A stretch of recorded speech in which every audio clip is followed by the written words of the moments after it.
दिल्ली सरकार ने नई आबकारी नीति को फिलहाल वापस लेने का फैसला किया है और सरकार द्वारा संचालित दुकानों के जरिए शराब की बिक्री किए जाने का निर्देश दिया है। दिल्ली के उप मुख्यमंत्री मनीष सिसोदिया ने शनिवार को यह जानकारी दी। सिसोदिया ने भारतीय जनता पार्टी पर निशाना साधते हुए आरोप लगाया कि वह गुजरात में अवैध शराब का कारोबार चला रहे हैं और वह दिल्ली में अब ठीक ऐसा ही करना चाहते हैं। गौरतलब है कि डिप्टी सीएम मनीष सिसोदिया के पास आबकारी विभाग भी है।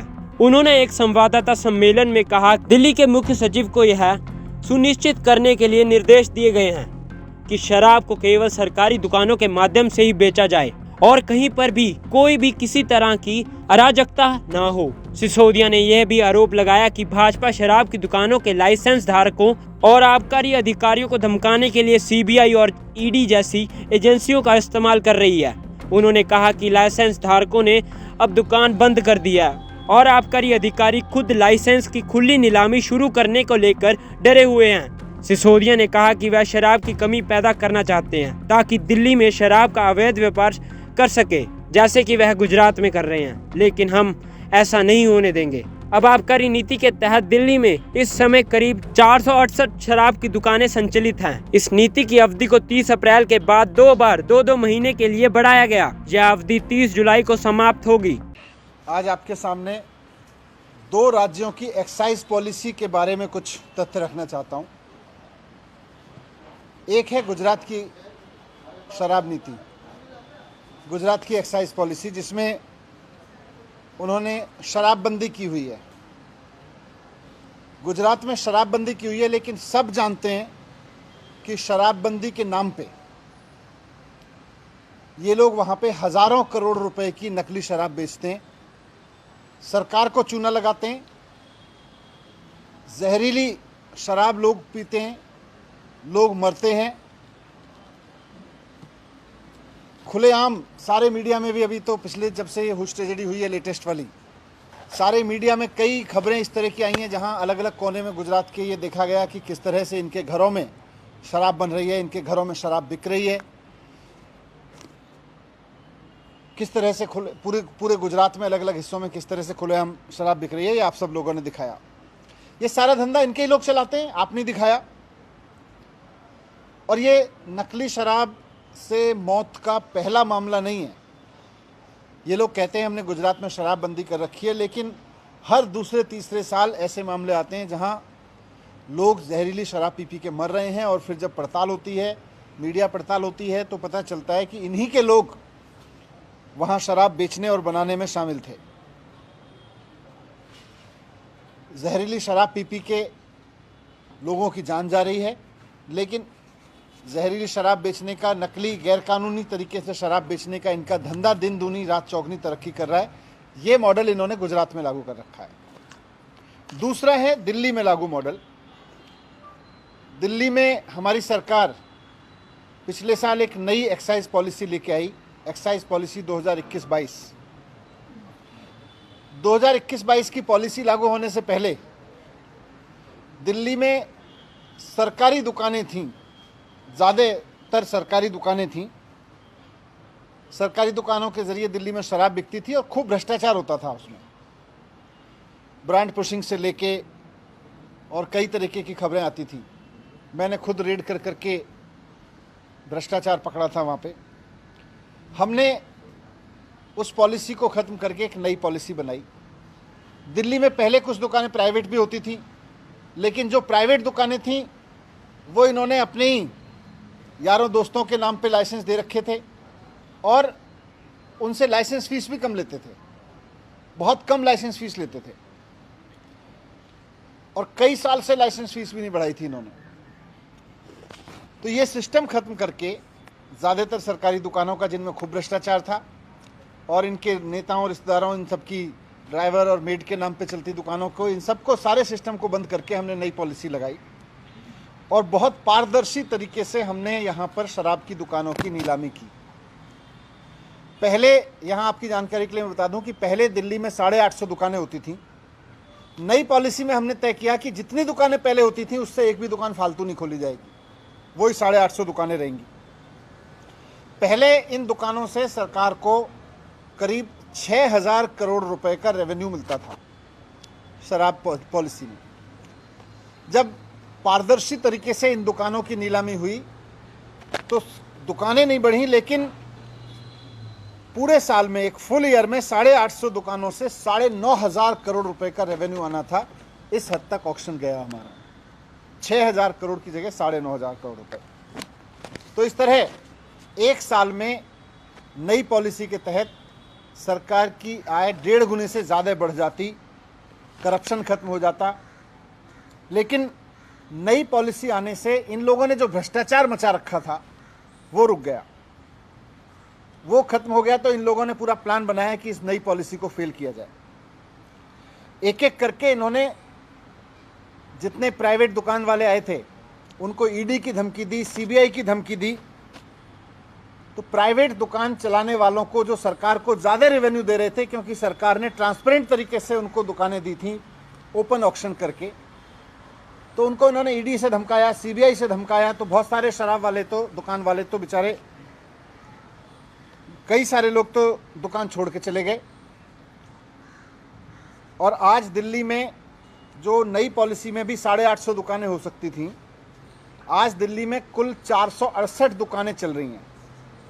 और 1 अगस्त से कई और दुकान वाले भी, क्योंकि ये सीबीआई से डरा रहे हैं, ईडी की धमकी दे रहे हैं दुकान वालों को, तो ये 468 दुकानों से भी और कम हो जाएंगी। कई और लोग दुकानें छोड़ के जाने वाले हैं। इनका मकसद है कि दिल्ली में शराब की किल्लत पैदा करो। इनका मकसद है कि दिल्ली में लीगल तरीके से बिकने वाली शराब का क्वांटम कम करते चले जाओ। अब मैं आपके सामने एक थोड़ा सा और डेटा रखना चाहता हूं कि दिल्ली में और बाकी राज्यों में शराब की बिक्री की, शराब की दुकानों की पर कैपिटा संख्या क्या है, उसका एक डेटा है। गुड़गांव में, जहां बीजेपी का शासन है, 4,166 लोगों पे शराब की एक दुकान है। नोएडा में, जहां बीजेपी का शासन है, 1,390 लोगों पे शराब की एक दुकान है। बेंगलोर में, जहां भारतीय जनता पार्टी की सरकार है, 12,179 लोगों पर एक दुकान है। बीजेपी का गोवा है, गोवा में 761 लोगों पे एक दुकान है। नई पॉलिसी के तहत अगर दिल्ली में मैक्सिमम दुकानें भी खुल जाती, तो उसके बावजूद 850 दुकानें भी खुल जाती, तो यहाँ 22,707 लोगों पे एक दुकान होती। और आज जब 468 दुकानें हैं तो 41,192 लोगों पे एक दुकान है। इसी से अंदाज़ा लगाया जा सकता है कि ये ईडी की धमकी देके, सीबीआई की धमकी देके चाहते हैं कि लीगल शराब का धंधा यहाँ भी बंद हो और इलीगल धंधे को बढ़ावा मिले, नॉन ड्यूटी पेड धंधे को बढ़ावा मिले, स्पिरिट्स लिकर को बढ़ावा मिले। ये इनका पुराना धंधा था, ये वापस उस धंधे को लाना चाहते हैं। अगर दिल्ली में लाइसेंस शुदा दुकानों की कमी होती है, अगर वैध तरीके से उपलब्ध शराब की कमी होती है, तो नकली शराब का कारोबार बढ़ता है, वो इनको फ़ायदा देता है। इसीलिए इन्होंने ईडी और सीबीआई की धमकी दे दे के दिल्ली सरकार के अफसरों को भी इतना डरा दिया है कि अब जो दुकानें खाली हो रही हैं उनका कोई लाइसेंस करने को तैयार नहीं है। दुकानें, जैसा मैंने बोला, बहुत सारी खाली हुई, अरबी और भी होंगी, लेकिन इन्होंने ईडी और सीबीआई की धमकी दे दे के अफसरों को इतना डरा दिया है कि अब कोई जो दुकानें खाली हो रही हैं उनका ठेका देने को, उनका ऑक्शन करने को, उनका टेंडर करने को तैयार नहीं है, उनकी नीलामी करने को तैयार नहीं है। और जो एग्जिस्टिंग पॉलिसी है, जो 2021-22 की पॉलिसी है, वो 31 जुलाई को अब ख़त्म हो रही है। डर के मारे कोई ऑफिसर इस पॉलिसी को भी आगे बढ़ाने को तैयार नहीं है। इन्होंने पूरी सीबीआई की धमकी दे रखी है, सबको ईडी की धमकी दे रखी है।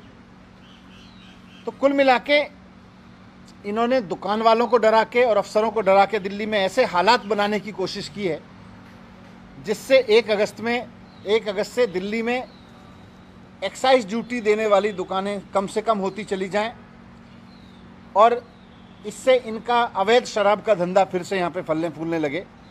क्योंकि 1 अगस्त के बाद अगर सरकार निर्णय नहीं लेगी तो कोई पॉलिसी हो, यहाँ पे कोई पॉलिसी नहीं होगी, ये लोग चाहते थे।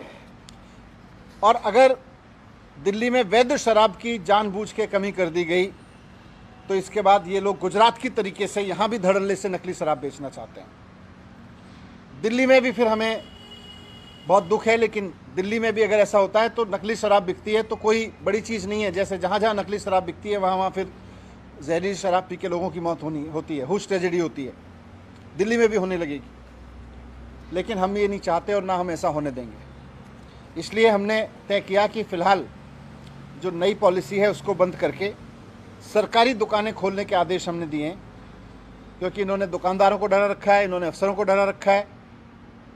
इसलिए नई पॉलिसी बंद करके सरकारी दुकानों के ज़रिए अब लीगल लिकर सेल करने का हमने ऑर्डर दिया है, ताकि दिल्ली में कोई इलीगल शराब ना बेच पाए, ताकि दिल्ली में कोई स्पिरिट शराब ना बेच पाए। और चीफ सेक्रेटरी को मैंने ऑर्डर किए हैं कि किसी भी कीमत पर वो ये सुनिश्चित करें कि सरकारी दुकानों के ज़रिए करप्शन ना हो और किसी तरह की इलीगल मार्केट शराब की दिल्ली में ना खड़ी हो। ये मैंने ऑर्डर किए हैं। लेकिन बीजेपी से इस तरह से पेश कर, मैंने उसका रीज़न बताया आपको। ये लोग चाहते हैं कि अफसरों को इतना डरा दो और प्राइवेट दुकानदारों को इतना डरा दो कि उसके बाद में यहाँ से दुकानें बंद हो जाएं और इनका इलीगल दुकानों का धंधा ये गुजरात की तरह से जैसे हज़ारों करोड़ का धंधा गुजरात में चला रहे हैं और लोग मर रहे हैं, ये चाहते हैं कि दिल्ली में भी ये हालात पैदा हों कि हज़ारों करोड़ का धंधा इनका यहाँ पे चले, नंबर 2 का, और नंबर 1 का धंधा शराब का बंद हो जाए। सर, तो क्या अब चेंजेस होंगे जब 1 तारीख से पुरानी लेकर पॉलिसी होगी? तो कितने शॉप्स होंगे? जो डिस्काउंट रेजीम चल रहा था, टैक्सेशन रेजीम, और जो ड्राई डेज थे, क्या वो सब भी रिवर्स होगा? हमने 2015 के बाद से ऑर्डर किया हुआ था कि दिल्ली में कोई नई शराब की दुकान नहीं बढ़ेगी, तो हमने 2015 से के बाद से दिल्ली में कोई नई शराब की दुकान नहीं बढ़ी। पुरानी पॉलिसी में जितनी दुकान थी उससे ज़्यादा नई में भी खोलने की ज़रूरत नहीं पड़ेगी। नहीं, मैंने अभी गवर्नमेंट शॉप्स खोलने के लिए ऑर्डर दिए हैं। सर, दिल्ली में क्या इससे जो ट्रांजिशन पीरियड चलेगा, शराब की कमी तो नहीं हो पाएगी, जिससे कि घटनाएं? नहीं, मैंने चीफ सेक्रेटरी को ऑर्डर दिए हैं कि ट्रांजिशन पीरियड में किसी तरह का कोई कैओस ना हो। नहीं, अभी मैंने गवर्नमेंट के दिए, only government shops. Let the department open. हम it won't exceed 850, that we have made sure, but still. Also these shops, the government run shops, they were closed down. Now they have been asked to submit details of the shops, how much of the shops are still there. So it's going to take at least a couple of days for this to come in order. तो ये इसीलिए तो इनकी साजिश expose कर रहा हूँ मैं। कितने दिन का हमें मतलब वो गैप रहेगा for it to become functional now? तो department will do as fast as possible। Sir, नई पॉलिसी में जो अलग समान रूप से दुकानें खुली थी, जैसे पहले था कि एक वार्ड में 3 दुकानें, किसी वार्ड में नहीं है, तो नहीं, अब तो वो पॉलिसी तो अभी होल्ड पे हो गई ना। सर, ड्राई डेज और बाकी जो चेंजेस थे, जो क्या उम्र में बदलाव था, वो सब आपके सामने आ जाएगा जब मैं हम तो टिके हैं, लेकिन बीजेपी ने ईडी और सीबीआई की धमकी दे के जिस तरह से अफसरों को डरा दिया है कि वो अब इस पॉलिसी को आगे बढ़ाने को तैयार नहीं है। जो दुकान छोड़ के चले गए वो उनके ठेके देने को, नीलामी देने को तैयार नहीं है। प्राइवेट दुकानों को ये धमका रहे हैं कि छोड़ के चले जाओ, नहीं तो ईडी और सीबीआई में उठा के जेल भेज देंगे। तो वैसे में सरकार की जिम्मेदारी ये है कि यहाँ किसी तरह का कैओस ना हो। सर, एक अलग सवाल, लोकायुक्त ने शिकायत, मैंने खूब स्कूल बनवाए दिल्ली में, दिल्ली सरकार ने, और कितने शानदार स्कूल बने हैं वो आप भी देख रहे हैं। हमारा काम है स्कूल बनवाना, हमारा धर्म है स्कूल बनवाना, बच्चों को पढ़ाना, वो हम निभा रहे हैं। बीजेपी का फ़र्ज़ है, बीजेपी का धर्म अपना उन्होंने चुना है कि हम इस तरह की हरकतें करें, वो करते रहें। पहले भी इन्होंने खूब जांच कराई थी, इन्होंने स्कूल के मामले में भी जांच कराई, कई और एमएलएज की जांच कराई, सत्येंद्र जैन की जांच में भी कल आपने देखा कि किस तरह से ईडी को सुनाया कोर्ट ने। तो उन सब में आप देख लो, कुछ भी नहीं निकलेगा, सारी चीज़ें क्लीन निकलेंगी।